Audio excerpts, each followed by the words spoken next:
Boa noite, fraternos irmãos. Sejam todos bem-vindos a mais uma noite de educação maçônica. Apresentamos nossas mídias sociais, onde divulgamos nossas lives e apresentamos todo o nosso acervo de palestras. Meus irmãos, divulguem as lives e convidem a todos os irmãos para assisti-las. Temos que aumentar o número de irmãos participantes das lives e das mídias sociais, para que a disseminação do conhecimento maçônico amplie suas fronteiras. Caso os irmãos conheçam algum palestrante que possa discorrer sobre o tema maçônico relevante, entre em contato com um dos membros do grupo Lives Maçônicas. Boa noite, meus amados e queridos irmãos. Vamos iniciar a nossa live com algumas frases positivas de motivação. Abre aspas. Por vezes sentimos que aquilo que fazemos não é senão uma gota de água no mar, mas o mar seria menor se lhe faltasse uma gota. Madre Teresa de Calcutá. Fecha aspas. Abre aspas. Só existem 2 dias no ano que nada pode ser feito. Um se chama ontem e o outro se chama amanhã. Portanto, hoje é o dia certo para amar, acreditar, fazer e principalmente viver. Fecha aspas. Dalai Lama. Abre aspas. Acredite em si próprio e chegará um dia em que os outros não terão outra escolha, se não acreditar em você. Fecha aspas. Cynthia Kersey. Abre aspas. Desconfie do destino e acredite em você. Gaste mais horas realizando que sonhando, fazendo que planejando, vivendo que esperando, porque, embora quem quase morre esteja vivo, quem quase vive já morreu. Fecha aspas. Sarah Westphal. Abre aspas. Se você quer um pedacinho do paraíso, acredite em Deus. Mas se você quer conquistar o mundo, acredite em você, porque Deus já te deu tudo o que você precisa para vencer. Augusto Branco. Fecha aspas. Meus irmãos, somos o Grupo Lives Maçônica e pertencemos a potências regulares e reconhecidas nos estados de Minas Gerais, Bahia, Paraná, Santa Catarina e São Paulo. Nosso intuito é levar o conhecimento maçônico de qualidade a todos os irmãos dos mais diferentes ritos. Nossa missão é promover a interação dos irmãos através de conteúdo educacional maçônico, propiciando o seu aperfeiçoamento intelectual e moral. Temos como visão ser uma ferramenta de projeção do conhecimento maçônico com credibilidade para fortalecer a maçonaria universal através da ética, responsabilidade, credibilidade, fraternidade e interação. Todas as lives são gravadas e o evento de mais de 300 palestras podem ser consultadas no site www.livesmaconicas.com. Para ter acesso ao conteúdo é necessário fazer o login e apresentar a senha, que podem ser obtidos preenchendo o cadastro disponível no site. O grupo Lives Maçônicas respeita a soberania de todas as potências e cumpre rigorosamente os critérios adotados por todas no que tange aos encontros virtuais. Mantemos todos os segredos maçônicos protegidos e orientamos aos nossos palestrantes que essas regras devem ser rigorosamente cumpridas. A palestra, meus irmãos, terá duração de 1 hora, máximo de 1 hora, e todas as perguntas deverão ser feitas pelo chat, bate-papo, durante a palestra. A lista de presença já se encontra disponível no bate-papo e solicitamos que os irmãos acessem através do link e preencham os dados. Atenção, o chat ficará aberto apenas para a recepção de mensagens para o anfitrião. Portanto, registrem apenas as perguntas direcionadas ao palestrante. Contamos, ao longo dessa nossa jornada, com a parceria de irmãos que nos ajudam a manter as nossas despesas. Convido-vos a conhecê-los.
Os irmãos que tiverem interesse em divulgar sua empresa ou a sua logomarca e ajudar o grupo Lives Maçônicas, entre em contato com um dos integrantes do grupo.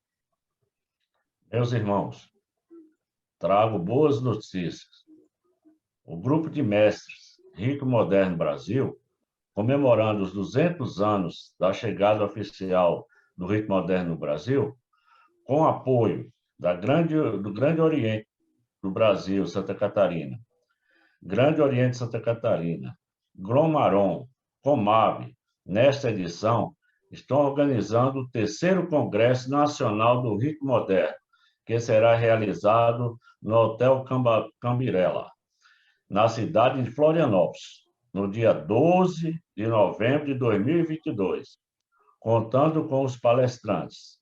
Sereníssimo irmão Vanderlei, presidente da Comab, Aldino Brasil, secretário-geral da CMSB, Nick Sakov, da Grande Loja da Rússia, Douglas Cardenas, da Grande Loja da Holanda, Miguel, da Grande Loja LP e GLRP, Eleutério Nicolau, da Grande Loja Santa Catarina, João Gobo, da Grande Loja de São Paulo, Grande Loja e Vilani, presidente da comissão do 3º Congresso Nacional do Rito.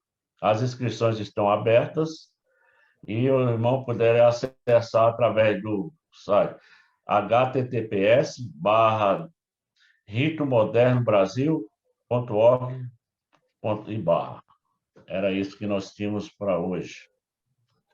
Isso aí, queridos irmãos, sejam todos bem-vindos. Vou fazer um breve resumo do currículo do nosso querido irmão Jonas de Medeiros, nosso palestrante da noite.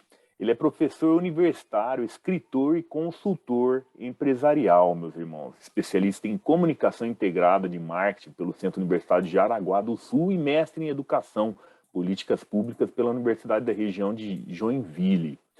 O currículo maçônico: nas ordens de sabedoria do rito moderno, ele é grau 9, cavaleiro da sapiência, grande inspetor do rito pelo Supremo Conselho do Rito Moderno. Nas ordens de aperfeiçoamento maçônico, Supremo Grande Capítulo de Maçom do Arco Real, ele é companheiro do Arco Real do Capítulo de Joinville, fundador do Capítulo Sanctorum, número 99 do Arco Real, no estado do Rio Grande do Sul, da Grande Loja de Mestre Maçom da Marca do Brasil, ele é mestre maçom da Marca, na Alta da Arca Real, e do Grande Priorado do Brasil das Ordens Unidas Religiosas, Militares e Maçons do Templo de São João e Jerusalém, Palestina, Rhodes e Malta.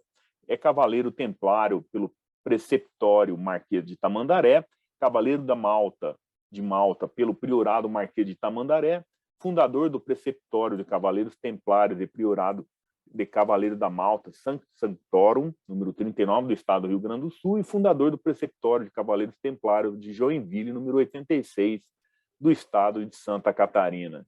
Esse é o nosso palestrante da noite, meu querido irmão Jonas. Seja muito bem-vindo, a palavra está contigo, meu irmão. Agradeço a introdução, irmão Patuto, e ao convite dos irmãos. Peço desculpas de antemão se eu estou paramentado, mas é porque realmente considero que os irmãos merecem esse capricho, né? Não se preocupem, não vai virar moda para ninguém, mas eu devia esse respeito a vocês. O Patuto já está de cabelo branco já, né, Patuto? Com medo de que isso vire precedente, né? Meus irmãos, vou iniciar minha apresentação e aí depois eu continuo a nossa conversa. Espero que dê tudo certo aqui. Confesso que hoje estou um pouco mais nervoso que o normal. Esse é um tema que realmente me desperta muito carinho, né? Tratar de filosofia e de mitologia com um olhar para a maçonaria, né? Em cima do trabalho de Joseph John Campbell é um estudo que eu tenho feito há algum tempo, né? E que resultou não só nesse trabalho, mas ele acabou resultando... Deixa eu ver aqui se eu consigo... Minha apresentação está um pouco lenta, peço desculpas. Ele acabou resultando neste material aqui, encabeçado pelo nosso irmão Patuto, e que eu recomendo a todos os irmãos, fazendo um pouco de merchandising, né? venham a adquirir as obras, já está no volume 5º, já o 5º tomo, mas o trabalho está no tomo 2, né? Capítulo 16, Joseph John Campbell, Mitologia e Filosofia na Perspectiva Maçônica. É um capítulo denso, difícil de se apresentar, ele é muito mais para a leitura contemplativa, então é uma matéria que ela é um pouco mais complicada para se apresentar. Só que eu vou trazer hoje para vocês um recorte que eu espero venha atender as expectativas e possa trazer um olhar sobre um filósofo quase que conterrâneo nosso, né, contemporâneo da nossa época, e que tão bem traduz o que nós fazemos, o que nós buscamos dentro da ordem maçônica, que foi Campbell. Ele conseguiu entender parte das perspectivas de esperança e de cativação que os nossos aprendizes possuem quando vêm para a ordem, vêm estudar conosco, né, o autoaperfeiçoamento, né? Então, essa trajetória que ele traz, essa narrativa que ele constrói e que ele analisa, ela é fundamental para que entendamos nós mesmos a construção das narrativas e histórias que nos motivam. Então, a mitologia, a filosofia, elas se permeiam para nos ajudar a entender a própria maçonaria, os próprios ritos que nós exercitamos, iniciáticos, quer seja para a entrada na ordem, quer seja para a passagem de graus, para a conferência de títulos ou distinções honoríficas. Então, esses rituais de passagem são traduzidos, na sua essência, por Campbell, que não fez parte da ordem maçônica, pelo menos não até onde eu tenho conhecimento, né? Ele nunca fez parte da instituição, por uma questão simples. Ele, desde tenra idade, se descobriu como não crente de um ente supremo, mas ele entendeu ao longo da sua jornada, né, a importância que a fé possui na vida e no caminho e na narrativa de cada um. Então, é a partir desse olhar, desse recorte, que eu vou tentar sintetizar. E eu prometo, Patuto, não vou passar de 1 hora dessa vez, tá? Eu fiz um roteiro para ser breve, né? Tu sabe que eu gosto de falar, mas eu vou me conter. Então, se algum irmão tiver alguma dúvida, alguma colocação, fique à vontade, né? Vai ser muito enriquecedor ao nosso diálogo. Campbell já começa a sua discussão trazendo o seu olhar central, né? Mitologia. O que é a mitologia para Campbell? Nada mais é do que a religião dos outros. E esse eu acho que é o ponto central.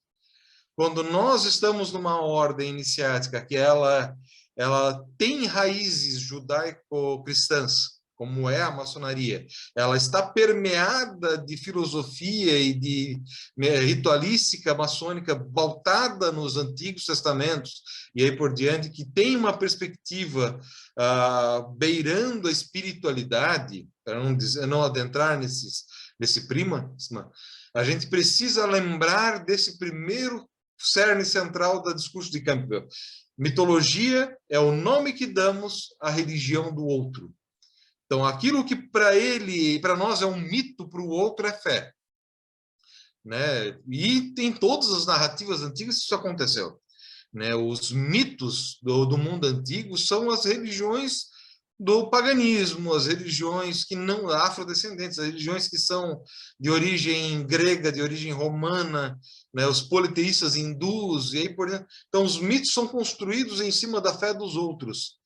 E para nós são mitos, mas precisamos desenvolver respeito por elas, da mesma forma que esperamos que essas pessoas, dentro das suas religiosidades, tenham respeito e fé pela nossa religião. Porque para nós, o que para nós é fé e religião, para eles é um mito também, é mitologia. Também é um conto, também é uma história, né? E como a maçonaria em si, ela exige para adentrar nas nossas fileiras, especificamente o credo num ser supremo, que seja o grande arquiteto do universo, que é o título que damos para Deus, mas deixamos livre a concepção de cada um de que Deus estamos falando, mesmo que alguns ritos nos puxem para uma perspectiva cristã, por exemplo, outros ritos nos deixam aberta a porta. O credo em algo além do que nós mesmos é o ponto central, né, da entrada na ordem. Afinal, não podemos ser libertinos e religiosos, né? Então, essa é uma das perspectivas da entrada. Então, Campbell ele nos traz esse grande quebra de paradigmas, esse grande passo adiante na forma como enxergamos o nosso irmão já no começo da sua narrativa. Campbell, em si, para conhecerem um pouco da história, né, nasceu em 26 de março de 1904, em Nova York, Estados Unidos. Foi graduado em literatura inglesa em 1925, mestre em literatura medieval em 1927, doutor honoris causa, né, pelo Pratt Institute de Brooklyn em 1976, pelo conjunto da sua obra, professor do Sarah Lawrence College de 1934 a 1972, e veio a falecer, infelizmente, né, já com 83 anos, idade bem avançada, em 30 de outubro de 1987. Hoje, quem gerencia a obra dele e o legado dele é o filho, né, e tenta dar continuidade ao trabalho, mas não ampliando a obra do pai, mas gerenciando o direito de imagem que ele possui.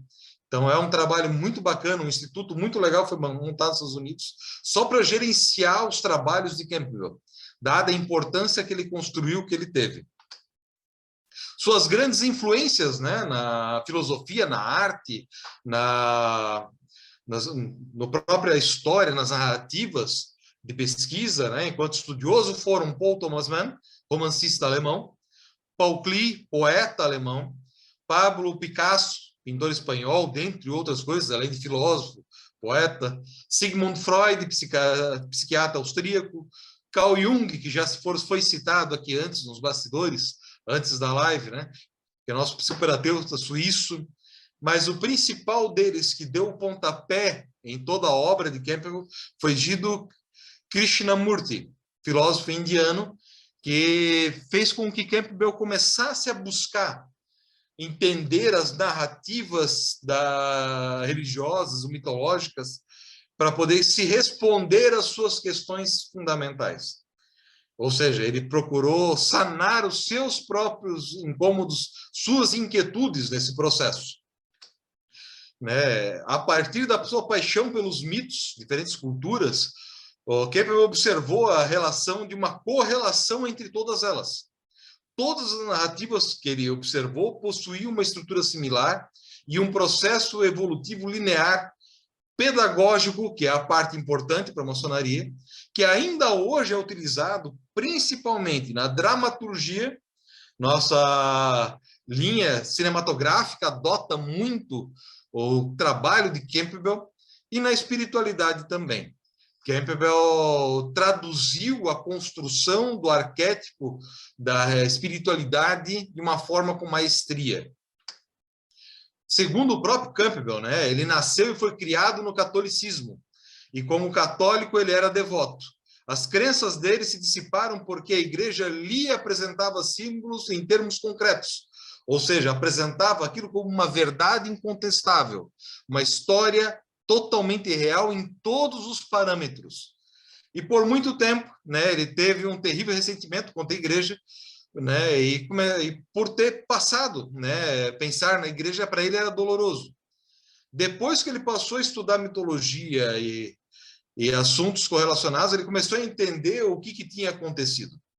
Na verdade, Campbell se sentiu incomodado com a forma como a narrativa era apresentada, literal para as crianças e adultos, e na verdade tinha que ser o contrário, diferente.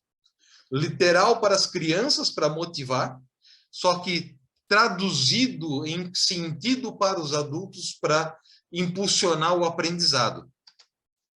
O que ele rejeitava era a forma histórica concreta, né? E depois que ele entendeu isso, ele começou a tecer o aprendizado e como as igrejas deveriam apresentar o simbolismo para o cristão adulto, né? O católico adulto. Por quê? Tu não pode passar a mesma narrativa, por exemplo, do Êxodo, né? Ou Gênesis, para uma criança e para um adulto, e esperar que ela tenha fé integral em tudo que está ali. Nós cremos por opção, mas não porque apenas alguém nos disse a narrativa. Já uma criança, não. Para uma criança, o Jardim do Éden, ele é crível cientificamente. Para um adulto, já não. Para um adulto, nós temos que traduzir o que aquilo significava naquela época, naquele contexto, e o que traduzia para a gente. E assim foram todas as narrativas mitológicas e religiosas de todas as religiões, ele conseguiu encaixar no mesmo grau de entendimento.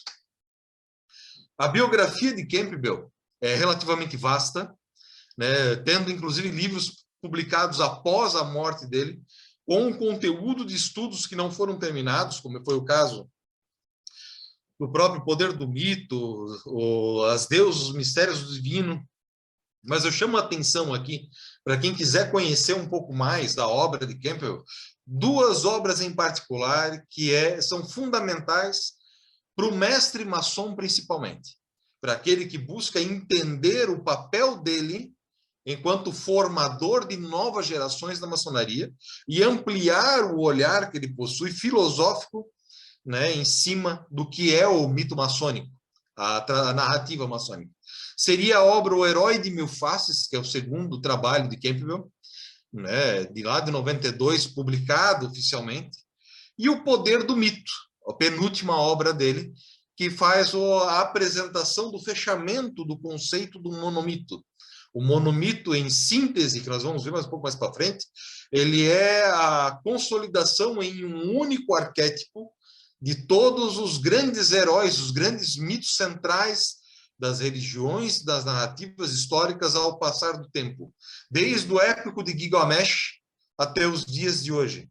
Então, não é que ele criou esse arquétipo, ele identificou, aprofundou trabalhos já existentes e deu a eles uma narrativa mais fácil de aplicação e compreensão. Então, esse foi o grande cerne do trabalho de Campbell, que a gente vai discorrer um pouco aqui, muito brevemente. Porque não é possível estudar a filosofia, a simbologia maçônica, sem ter um olhar pautado para símbolos, mitos, lendas, bem como a forte influência judaico-cristã em toda a estrutura da ordem. Não adianta a gente tentar separar a mitologia, a filosofia ou a própria estrutura, né, dos ritos judaico-cristã, Antigo Testamento principalmente, do que é a estrutura da ordem. Ela está consolidada, ela está amarrada ali, só que nós precisamos dar uma utilização mais focada no que ela realmente traz para nós como um caminho de aperfeiçoamento pessoal. Não é uma discussão religiosa, não é uma discussão espiritualizada, é uma discussão de aperfeiçoamento, aprimoramento, pautado no que é a pedagogia maçônica como um todo. Deixa eu ver aqui. E essa própria pedagogia, né, a maçonaria, ela é composta por ensinamentos que advêm principalmente do exemplo, tanto na geração atual, quanto daqueles que historicamente nos antecederam. Historicamente, eu falo não apenas de maçons de cunho histórico, mas aqueles também das nossas lendas, que no passado estudado nos impulsionaram. Irã Abif é um exemplo perfeito, né? O exemplo do grande mestre, que a gente vai estudar ao longo de toda a ordem, não apenas no simbolismo, né? As consequências das ações de Irã perpetuam por toda a ordem, seja no filosofismo ou no simbolismo. E essa forma pedagógica, ela é revestida através dos tempos com a nossa forma de ver e entender o mundo, como nas lendas inamigas, que constituem os fundamentos, né? E requisito de regularidade de ritos e potências. Mas o que é mitologia em si, né? Por que nós falamos assim, pô, mitologia é a religião do outro, né? Então, poxa, será que tudo aquilo que eu tenho hoje por mitologia é a religião de alguém? Vamos lá, nós temos os mitos gregos que foram incorporados na nossa contemporaneidade pela Disney e viraram o panteão de Hércules. Até o nome mudaram de Heracles para Hércules, né? mas é mitologia. A mitologia grega é a religião do Estado grego à sua época. Mitologia nórdica, que agora virou pano de fundo do universo cinematográfico da Marvel. Mitologia nórdica, para nós, não é só uma história em quadrinhos. Ela foi baseada na mitologia, no credo, na religião dos nórdicos, né? E aí por diante, então, toda a mitologia ela foi calcada, ela foi alicerçada em algum momento em uma história, uma narrativa antiga que era tida como verdadeira, e é esse o principal cerne da questão, porque da religião do outro havia alguém que acreditava naquele contexto, na sua época. E como essas narrativas nos aprisionam em seus mistérios, né? É nesse contexto que Campbell defende a existência de um sistema lógico de estruturação, munido de arcabouço correto, que faz com que mitos, lendas, credos se perpetuem pelos séculos. Né? Campbell construiu essa narrativa, né, na forma de uma estrutura lógica, que é o próprio monomito. Para Campbell, todo mundo habitado, em todas as épocas, sob todas as circunstâncias, os mitos humanos têm florescido da mesma forma. Esses mitos têm sido a viva inspiração de todos os demais produtos possíveis das atividades do corpo e da mente humana. Não seria demais considerar o mito a abertura secreta através da qual as energias do cosmos penetram as culturas humanas. As religiões, filosofias, artes, formas sociais do homem primitivo histórico, descobertas fundamentais da ciência e a tecnologia, os próprios sonhos que povoam um homem fazem base desse círculo mágico chamado mito. E Campbell traçou essa linha entre todos eles, interligando e achando os elementos que são correlacionados nas histórias. O que em todas elas aparece, ou na grande maioria aparece, como elemento central.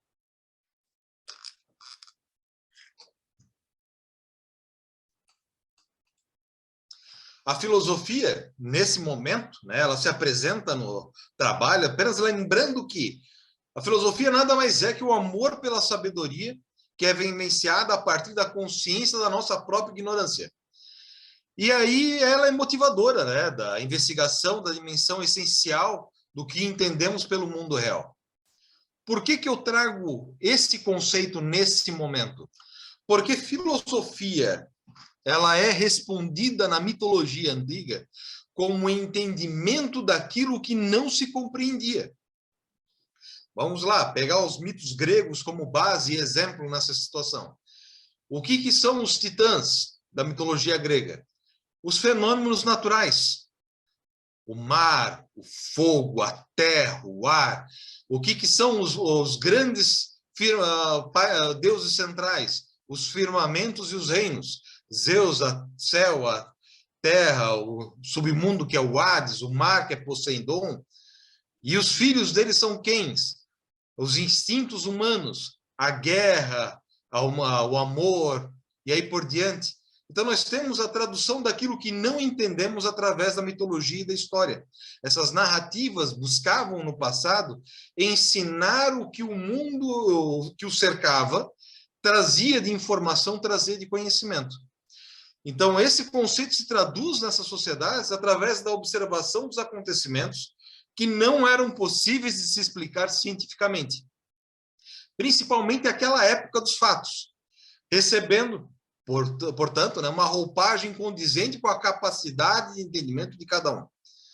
Se nós tentássemos explicar para alguém da época de Moisés, né, ou de Abraão, que o universo surgiu com um Big Bang, uma grande explosão, né, que é uma das teorias possíveis e a mais aceita, que o universo está em expansão, que nós não somos o centro do universo, nós somos um grão de poeira na totalidade da existência. Eles não entenderiam a dimensão disso. Não haveria como dar compreensão a isso naquela época. É onde entra a mitologia, a fé, os credos, para ensinar as pessoas daquela época aquilo que elas não entendiam. E que hoje nós trazemos também para o nosso contexto dentro da ordem. funciona na mesma estrutura pedagógica de ensinamento. Pois esse recurso tem sido adotado, né, para perpetuar as histórias no imaginário popular, seja para educar ou entreter. São narrativas encantadoras, motivadoras e pedagógicas para o bem ou para o mal. Nesse ponto aqui, eu chamo a atenção a uma discussão um pouco mais social. Por que para o bem ou para o mal? A nossa dramaturgia tem sido utilizada com foco de doutrinação. Certo ou errado, não é essa a discussão. Lado A ou lado B, não importa. Mas a dramaturgia está sendo utilizada para essa finalidade. Moldar a forma como vemos o mundo e entendemos ser a sociedade. Em alguns pontos saudável, salutar, em outros pontos extremamente nociva às tradições e aos preceitos que nos regeram até agora. Então fica o ponto de interrogação e a provocação para os irmãos pensarem.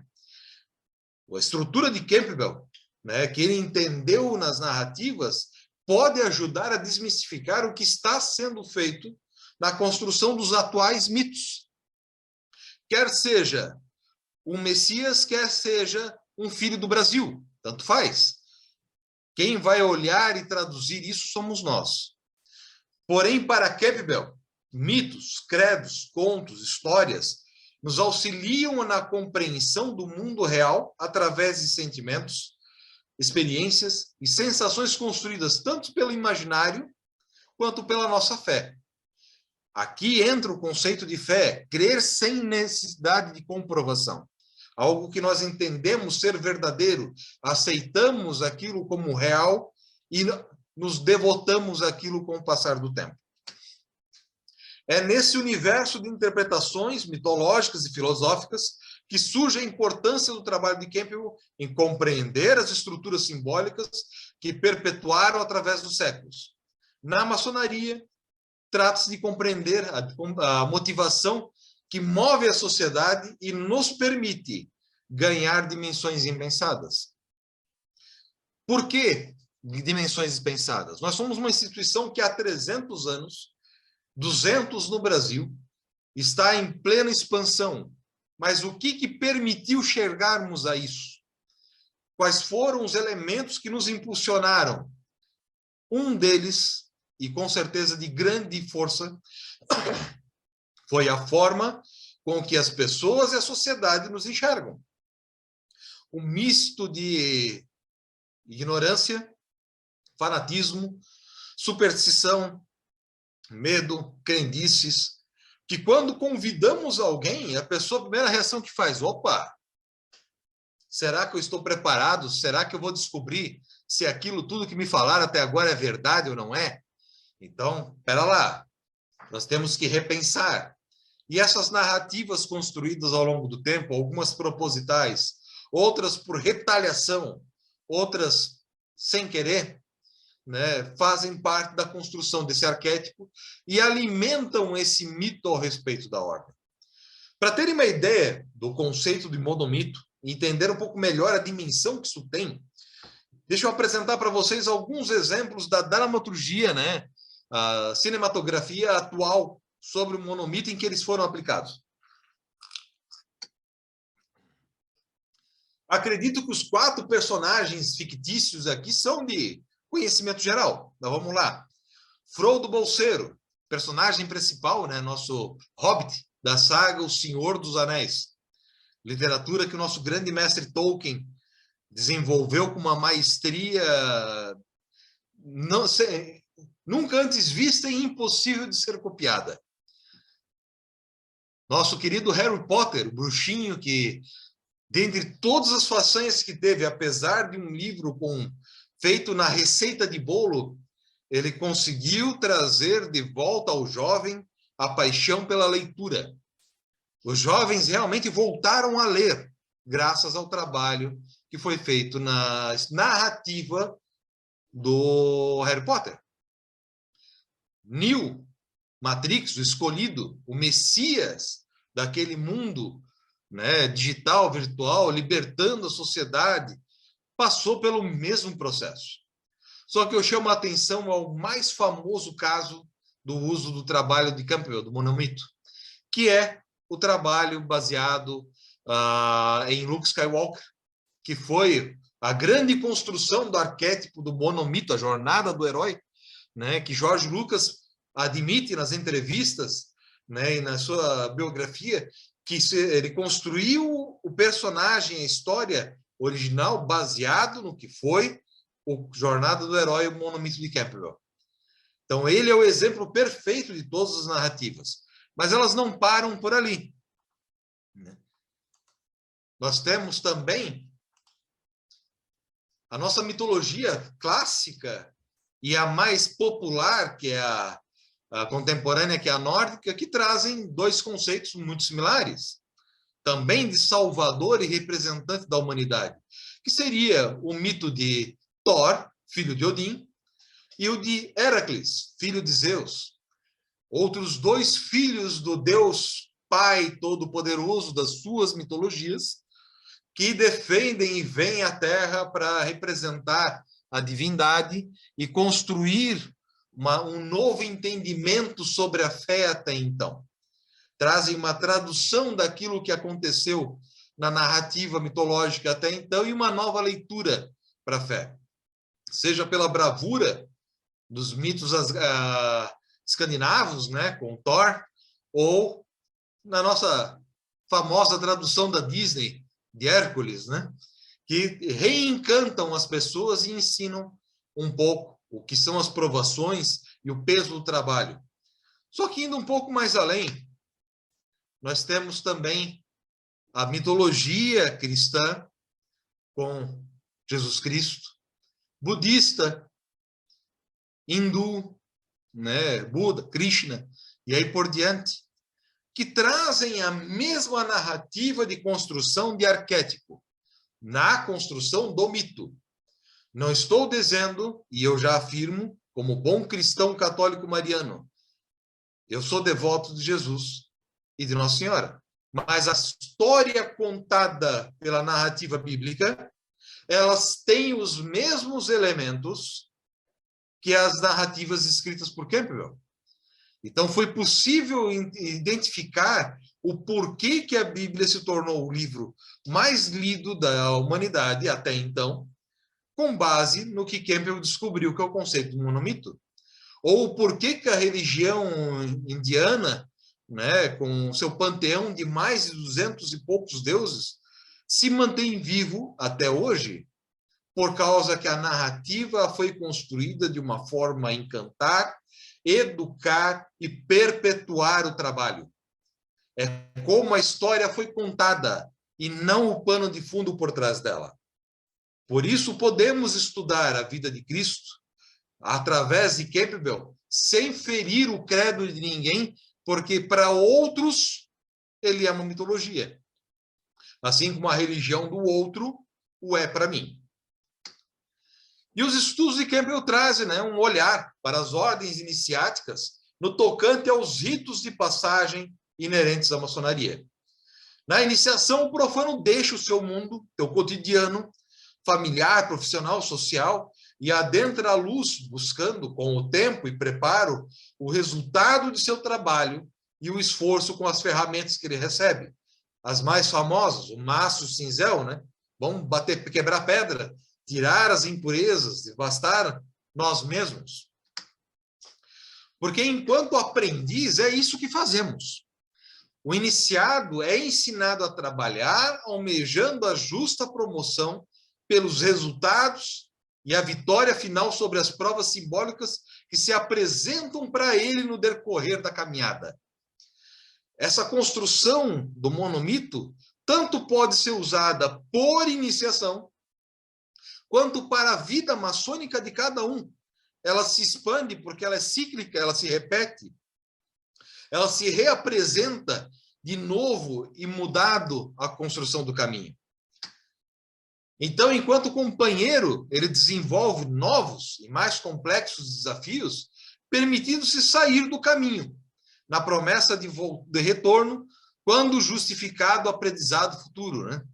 Para quem sabe a marcha da aprendizado de companheiro, nós lembramos que podemos sair do caminho, se resolvermos voltar. Lógico, não quebrando nenhum juramento que fizemos, né?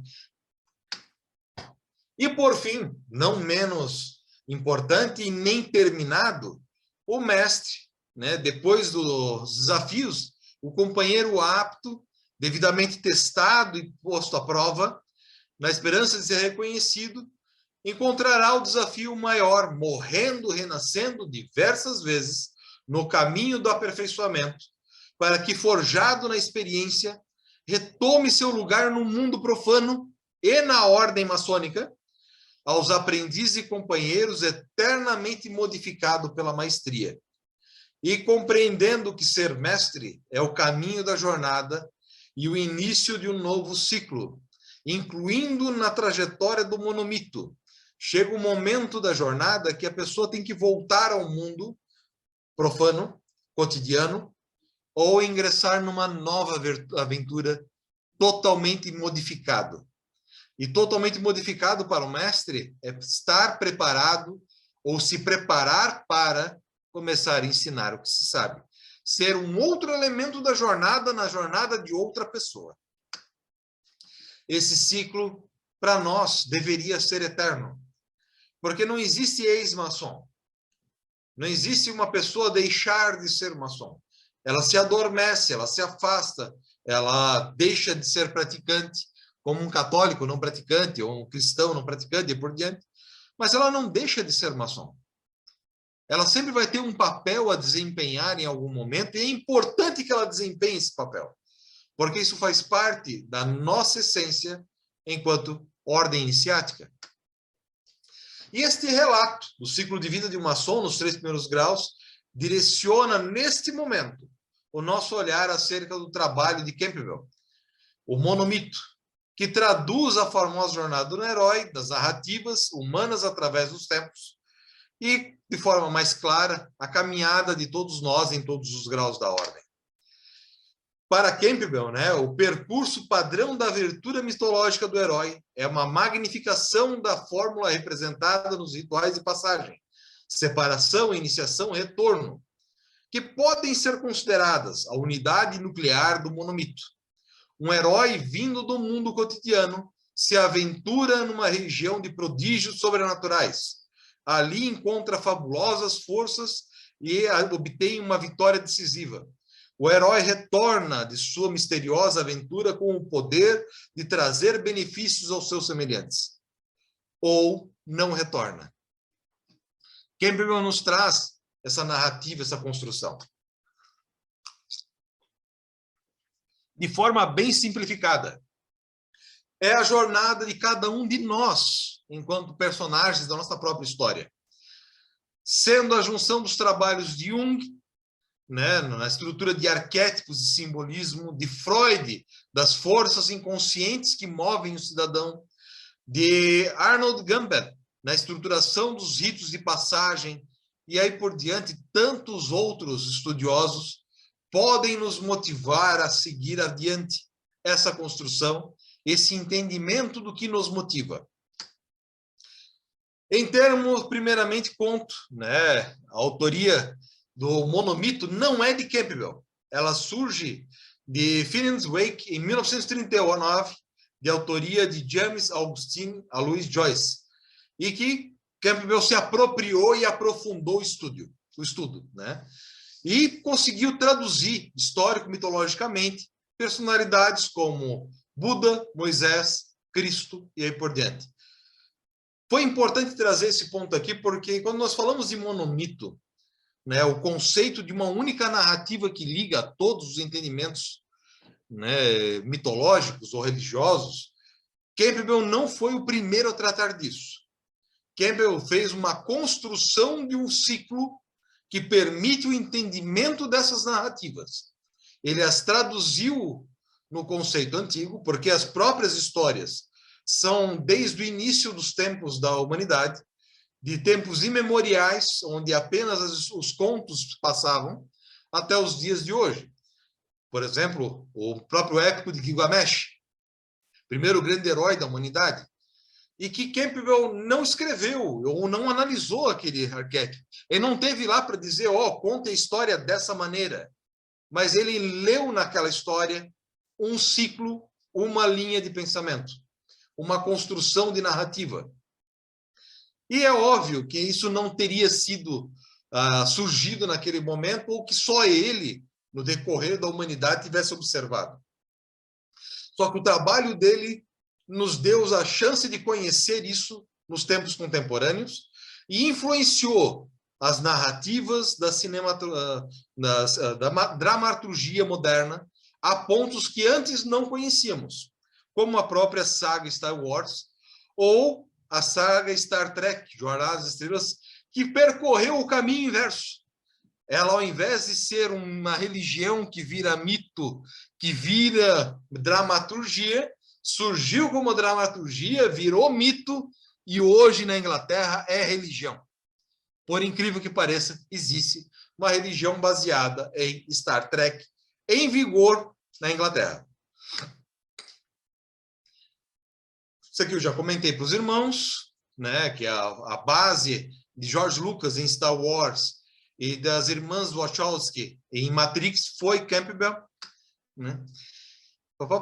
E esse exemplo, né, a mesma justificativa de grande interesse contemporâneo, na maçonaria também se aplica, porque o nosso clima de mistério, pseudo-ocultismo e rituais e símbolos somados ao imaginário popular fortalecem a imagem mítica da ordem. Aonde eu quero chegar com essa afirmativa? O que é segredo na maçonaria? Sinais, toques, palavras, os rituais. Mas nós somos discretos, somos seletivos, temos um ar de ocultismo, temos rituais fechados, mistério, e essa construção de narrativa motiva o interesse de todos aqueles que não estão na ordem.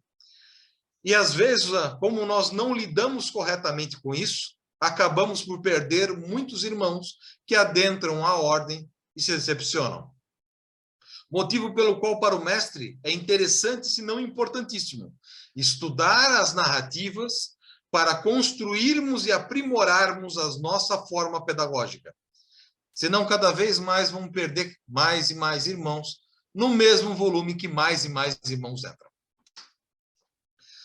Porque Campbell nos argumenta de forma maestria, né? Jovens, em geral, simplesmente se deixam arrebatar pelo assunto. A mitologia lhes ensina o que está por trás da literatura, das artes, ensina sobre a própria vida. É um assunto vasto, excitante e de alimento vital. A mitologia tem muito a ver com os estágios da vida, as cerimônias de iniciação, quando você passa da infância para a responsabilidade de adulto, da condição de solteiro para casado. Todos os rituais são mitológicos. Todos têm a ver com o novo papel que você passa a desempenhar, com o processo de atirar fora o que é velho para voltar com o novo, assumindo novas funções e responsabilidades. E aí nós chegamos no cerne do conceito do monomito, que é aonde eu vou tentar ser mais breve. Ainda tenho tempo, né, Patuto? Mais 10 minutos. Já? Sério? Sim. Meu Deus, vou tentar ser breve, juro para os irmãos.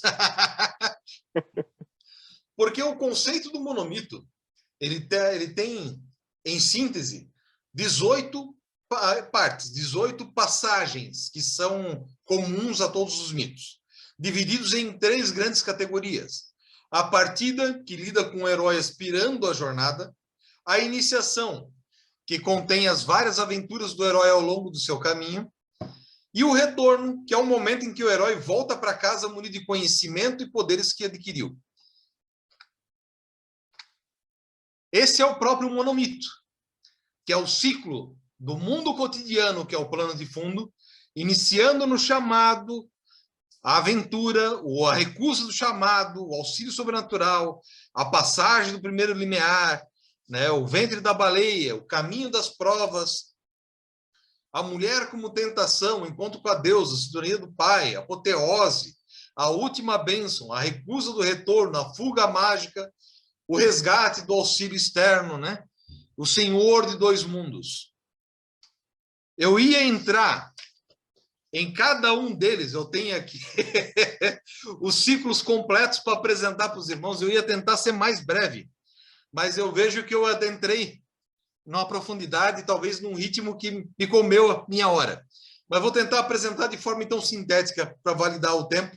E depois pode fazer o seu tempo, Jonas. Pode fazer no mais 15, 20 minutos, não tem problema não. Pode fazer. Que bom. Porque eu ia recomendar a obra completa depois nesse livro, tá? Então vale a pena. De forma sintética, a primeira fase, que é a partida, né? Ela compreende a síntese de como o protagonista lida com conflitos sociais, morais e pessoais que o obrigam a iniciar a jornada. O mundo cotidiano, que é o mundo profano para nós, né, é onde nos encontramos no estado de inércia.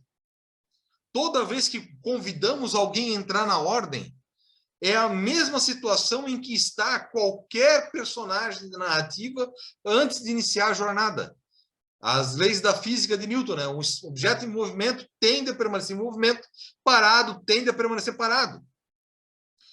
E quando ele recebe o chamado, a primeira atitude que ele tem é de dizer, não, não quero, isso não é para mim. Quando todos os heróis, né? Neil, você é o escolhido, vamos salvar o mundo, né? Não, pera lá, eu sou só um cara comum. Frodo, segurando o anel, né? Eu sou só um pequenino. Como é que eu vou enfrentar a maior ameaça da Terra-média se eu sou a criatura mais simples de todas?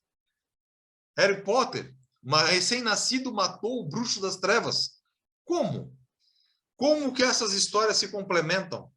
Como que uma criança na manjedoura, a natividade, cumpriu profecias e fez com que nós nos encantemos pelo Novo Testamento? Como que Abraão, como que Moisés e outros do Antigo Testamento nos motivaram a crer em um princípio criador único e outros tantos exemplos, né? Cada início de trajetória começa com a recusa de sair do seu estágio. Até que aparece o auxílio sobrenatural, a mão do mestre, do padrinho, botando a mão em cima da pessoa e dizendo, vem cá, eu vou te ensinar. Vem cá que eu vou te ajudar agora a encontrar o seu caminho. Vou lhe dar orientação. Obi-Wan Kenobi, acompanhando Luke Skywalker desde a tenra infância, né? Deixa eu lhe ensinar o que é ser um Jedi. Mas eu não quero participar, vou voltar para minha fazenda.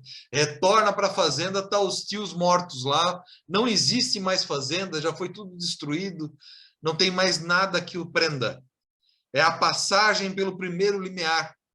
Vamos enfrentar o desafio, vamos ceder ao chamado. O ventre da baleia, né? Que é antes de superar o primeiro grande desafio, vamos enfrentar nossos medos pela última vez. Jonas, né? Meu xará, no ventre da baleia, foi a mesma narrativa. Eu não quero ir pregar. Tá bom. Vão jogar no mar, você vai ser devorado por uma baleia e vai te levar para o teu lugar. É uma grande provação que surge nesse processo. A segunda grande fase, o segundo grande ciclo, que é a própria iniciação, superados os estágios da primeira fase, é trilhado o caminho do aprendizado e do descobrimento, que leva o protagonista em direção ao descobrimento de seus limites e consolidando seus objetivos, sendo também subdividido em 6 tipos, que é o caminho de provas, o encontro com a Deus, a mulher como tentação. Todos nós sabemos disso, né? A sintonia com o pai, né? Voltando a puxar o iniciado, o papel do padrinho aqui de novo, vem cá, tu está se desviando da instituição, volta a estudar, que tu tem que se dedicar é aqui, não lá, né? Nós não estamos aqui para o ágape, estamos aqui para nos aprimorar, e aí por diante. Apoteose, a última bênção para fechar esse ciclo, que é o último grande esforço antes da derradeira batalha. E o retorno, né? Que são colocados os desafios finais que levarão o personagem ao apogeu do seu aprendizado, modificando significativamente não apenas a forma como ele se apresenta ao mundo, mas também como o mundo enxerga depois da viagem. Aqui é Luke Skywalker, ao invés de atacando o pai, abraçando o pai e chamando ele para a luz de novo. Darth Vader. Neo, ao invés de lutar com a Matrix, controlar a Matrix, depois de morrer e ressuscitar. É Cristo superando a morte. É Buda atingindo a iluminação. É o Siddhartha. Buda é um caminho, é um estágio. Então, vamos pegar todos os Budas que chegaram até lá, encontrando a superação daquilo que eles eram. E vem a recusa de retornar. Ninguém quer deixar aquele mundo. Ninguém quer deixar os títulos que adquiriu na ordem para voltar a ensinar um aprendiz. Ninguém quer voltar a ser esperto, a fazer um carguinho lá embaixo, a só dar instrução. Eles querem cobridor, né, vigilante, primeiro, segundo, venerável, mestre instalado, para depois desaparecer e nunca mais voltar. Então, a recusa de recomeçar o caminho dos ciclos é parte natural do processo. A fuga mágica, o resgate com auxílio externo, a passagem pelo último limiar, o último grande desafio, que muitas vezes ceifa a vida para que a pessoa possa se reencontrar e voltar a um novo processo. E como nós dizemos na ordem, né? Nós não formamos maçons para dentro dos templos. Nós instruímos maçons para serem homens melhores na sociedade. E é aonde volta de novo o ciclo a direcionar a Campbell, dizendo para nós que voltar ao nosso mundo profano, depois da maestria ou de iniciados, nos torna senhor de dois mundos. Nos torna aptos a viver e a ensinar em ambos os lugares, tornando o mundo profano melhor para quem não é maçom, melhor para quem não é um herói, e ajudando os novos heróis, os novos iniciados, a iniciarem uma trajetória. Desbravar o trabalho de Campbell é permitir-se um olhar sobre o que nos torna humanos a partir daquilo que acreditamos ser divino. Mesmo que nas sociedades modernas não tenha mais espaço para mitos e superstições, admitidos como verdades, os dogmas, né? Não há mais lugar para dogma incontestável na sociedade moderna. Mas ainda somos dependentes da forja moral advinda desses conceitos. A mitologia, a religião do outro e a nossa são forjas morais, assim como a dramaturgia é uma forja moral dos princípios e valores. Eu cresci assistindo as lições de moral no final do desenho do He-Man e os Mestres do Universo, ensinando o que estava de certo e errado em cada episódio. Eu sou da década de 80, então vivi isso. E outros tantos filmes me ensinaram tanto quanto a catequese, tanto quanto meus pais. Somos resultado daquilo que consumimos, física, moral e espiritualmente. Portanto, é preciso compreender o poder dos mitos na construção filosófica, seja no contexto profano ou maçônico, para que o maçom que vive os fundamentos da liberdade absoluta de consciência, da tolerância e do respeito mútuo, possa desbravar e entender a mensagem de Campbell quando ele fala que mitologia nada mais é que a religião do outro que eu preciso respeitar. Em uma maçonaria racional, fruto de um olhar desmistificado, isento de superstição e dogmas, ter a compreensão respeitosa sobre os credos alheios é necessário para a construção de uma convivência harmônica e pacífica com nossos irmãos de diferentes ritos e potências. Isso é necessário. Senão vamos ficar num cabo de guerra interminável de quem está certo e quem está errado, discutindo o sexo dos anjos. Lembrando, mitologia nada mais é do que a religião do outro, e temos clara ciência de que maçonaria não é religião ou vertente, mas nos inspiramos nos credos e fundamentos de outrora para nos edificarmos.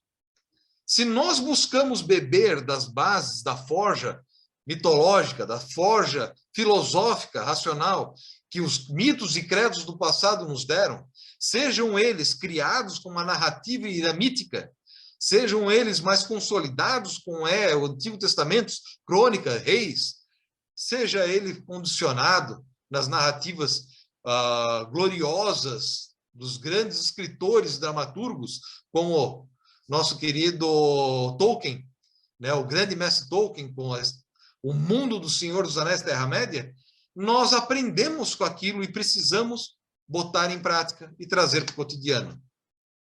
Nesse sentido, Campbell foi um gênio, muito à frente de seu tempo, por compreender essas estruturas narrativas e sua influência no nosso social. Fica o convite, né, para todo mundo que gosta de estudar anseios da humanidade, as questões que agitam a humanidade, a estudar um pouco sobre Campbell, conhecer o seu trabalho, principalmente o monomito, no Poder do Mito e no Herói de Mil Faces, que são encantadores. Outras obras também, mas comecem por essas. E, para Campbell, nos identificamos com a figura heróica de um protagonista numa missão mitológica, pela superação das paixões tenebrosas. O herói simboliza nossa capacidade de controlar o selvagem e irracional dentro de nós. Lembram dos 3 maus companheiros? Aqui que se aplica. Eu tenho que tomar cuidado, que eu não sei se tem aprendiz na live também, ou companheiro, né? Mas vamos lá. Lembre-se da narrativa dos 3 maus companheiros. Vão entender o significado de se superar aqui. E, por fim, né, Campbell nos traz que um dos nossos problemas, hoje em dia, é que não estamos mais familiarizados com a literatura do espírito. Antigamente, um campus de uma universidade era uma espécie de área hermética fechada, onde as notícias do dia não se chocavam com a atenção dedicada à vida interior, nem com a magnífica herança humana que recebemos de nossas tradições, Platão, Buda, Goethe, outros, que falam dos valores eternos, que têm a ver com o centro de nossas vidas. Quando um dia você ficar velho e tendo as necessidades imediatas todas atendidas, então você vai se voltar para a sua vida interior, e aí, se você não souber onde está, ou o que é esse centro que você busca, você vai sofrer. Campbell nos traz um tapinha na cara de luva de pelica, e que a gente vive no nosso cotidiano, que é muito verdadeiro. Quanto mais eu envelheço, mais eu entendo os meus pais, mais eu dou razão aos meus avós, e mais eu busco trilhar o mesmo caminho que eles, com os meus olhares. Hoje eu sou mais religioso do que eu era quando mais jovem. Meus pais, a mesma coisa, meus avós, a mesma coisa. E meus filhos vão seguir esse caminho. Por que não buscarmos entender o íntimo, o social, a sociedade e a melhorá-lo com a maçonaria através da construção e o entendimento desse arquétipo, que é o monomito. Fica o desafio, meus irmãos. Desculpa estourar o tempo novamente, eu prometi que eu não ia fazer isso, mas eu não li as 4 páginas que eu tinha aqui, tá? Só dos arquétipos. Eu tive que passar rápido. Mas eu convido a ler a obra do nosso irmão Patuto, que lá tem o trabalho mais depurado, e principalmente conheçam Campbell, seu trabalho, sua trajetória, e tracem as suas linhas paralelas com a maçonaria. É a partir da construção íntima de cada um que nós vamos entender a mensagem que quis passar. Porque por mais que maçonaria seja um esporte coletivo, ele ainda é uma caminhada individual. Ninguém carrega ninguém nas costas. Ninguém pode pegar pela mão o outro e dizer, vem comigo. Nós podemos fazer o papel do pai e do mestre em orientar e mostrar o caminho. Só que nós não podemos viver a jornada de ninguém. Cada um é protagonista da sua própria história. E essa história se dá pela narrativa que nós apresentamos. Por isso, tornemos a ordem encantadora para que os nossos irmãos não a deixem, mas tenham o tesão de continuar e passar adiante a mensagem e fazer o que tantos outros que antecederam e tantos outros que ainda virão, irão fazer pela maçonaria. A verdadeira maçonaria, levar ela adiante. Muito obrigado, meus irmãos. Peço desculpa por ter estourado o tempo. Fico à disposição. Maravilha, querido irmão Jonas. Perfeito. Não estourou, não. Tá no horário, bem no horário até. Tranquilo, meu irmão. Mas vamos lá, vamos continuar então. Queridos irmãos, registrem suas perguntas, porque daqui a 3 minutos iniciaremos a dinâmica de perguntas e respostas com o nosso palestrante da noite. Nosso sonho de levar conhecimento de qualidade a todos os maçons só foi possível com o apoio de todas as lojas, obediências regulares e reconhecidas e de todos os irmãos que nos prestigiam. Convido-vos a conhecê-los.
Querido irmão Jonas, passe então a palavra para suas considerações finais, meu irmão.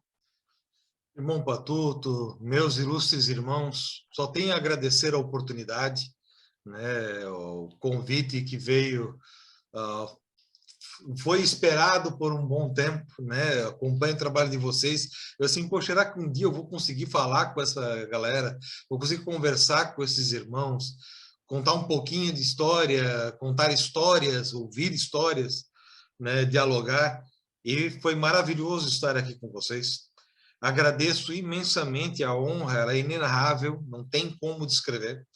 E me coloco à disposição, qualquer irmão que quiser, eu estou sempre à disposição para conversar, bater um papo, discutir, aprender. Faço uma sugestão, leiam um capítulo na íntegra, né? Vai valer a pena, eu acredito nisso, tenho essa convicção, né? E espero ter contribuído um pouquinho com o pensamento crítico de cada um de vocês. A história de Campbell, ela tem um propósito. Não é reinventar a roda, mas identificar nos arquétipos e nas narrativas o que deu certo, o que deu errado, como aplicar isso na nossa vida de forma a nos tornarmos eternos na memória dos outros. Construir e contar histórias é o que nos diferencia enquanto indivíduos e enquanto sociedade. Então, vamos aprender com quem já acertou, né? Vamos olhar quem construiu uma narrativa de sucesso e vamos descobrir o que ele fez, de certo e de errado, e vamos trazer isso para o nosso cotidiano maçônico, porque senão estamos com um futuro muito incerto à frente, em que o materialismo tem se provado presente nas lojas, né? O oportunismo, a falta de perspectiva, a falta de encanto tem se provado constante em nossas lojas, e nós precisamos atrair e reter irmãos no quadro. Então não adianta só iniciar um monte de gente, a gente tem que encantá-los para permanecer. A gente tem que formá-los para trabalhar e pedir a eles que ensinem os próximos. E isso só é possível se a gente conseguir transmitir o conhecimento de forma encantadora. E a narrativa de Campbell, o Monomito, ajuda a criar estratégias para isso. Ele não dá uma receita de bolo, mas ele dá os elementos presentes em todas as narrativas que deram certo ao longo da história, e elas não só se provam certas, como estão presentes ainda hoje no nosso cotidiano. Muito obrigado, e desculpa ter estourado o tempo para tudo. Imagina, querido irmão Jonas, o grupo Lives Maçônicas agradece muito pela sua palestra no dia de hoje e apresenta o certificado de palestra para você, o Grupo Live, confere o presente certificado, irmão Jonas de Medeiros, por ter ministrado a palestra Joseph John Campbell, Mitologia e Filosofia na Perspectiva Maçônica, na data de hoje, dia 4 de setembro de 2022. Muito obrigado, meu irmão. Agradeço. Meus irmãos, vamos nos despedindo dessa palestra dessa semana e apresentando o objeto da nossa palestra da próxima semana. O tema será Setembro Amarelo, proposições para a prevenção ao suicídio, e será tratado pelo irmão Juliano Rubatino, e nós esperamos, pela importância do tema, a presença de todos os irmãos, aos quais hoje nós agradecemos, às autoridades presentes, aos irmãos presentes até agora, e nos despedimos esperando que todos tenham uma ótima semana. Boa noite a todos. Estamos encerrando essa sessão.